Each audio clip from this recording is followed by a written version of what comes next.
monster trouble.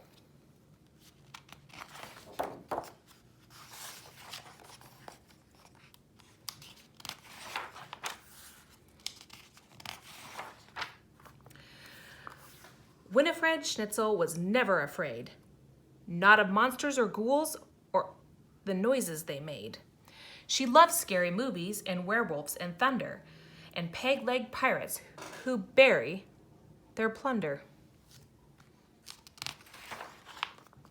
Still, Winifred's bedtime was hardly spook-free. The neighborhood monsters would not let her be. Each night they'd show up and attempt to be scary. Some would growl, some would belch, some were slimy, and some were hairy.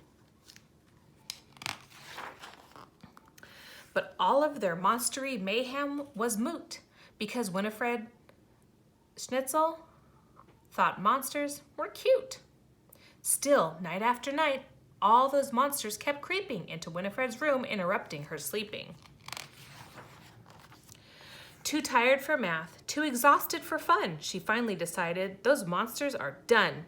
She ordered a book titled Monsters Beware and constructed the sticky string small monster snare. But that night, the big monsters all showed up first. The sticky string snare got so stretched that it burst.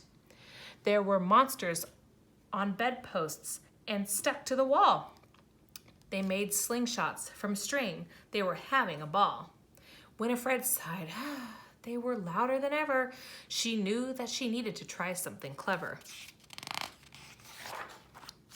So she brought in some stinky old Limburger cheese. The label said, "Caution, makes big monsters sneeze." The monsters just called up the Goblin Sweet Deli. They ordered in bagels and fresh eyeball jelly.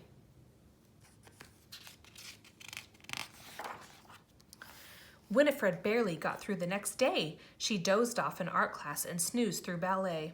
She decided, that's it! I've got to get tough. She was tired of monsters. Enough was enough. So she built every spook trap in Monsters Beware and the one of her own called the Prickly Bum Chair.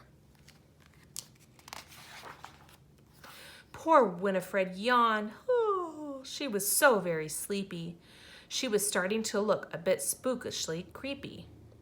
When the monsters showed up with their howling and roaring, Winifred Schnitzel was already snoring. She was dreaming of puppies when a monster went hiss. She reached out and gave it a big, sleepy kiss.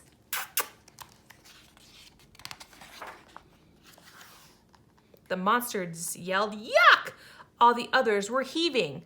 One gagged, and a big monster shouted, I'm leaving!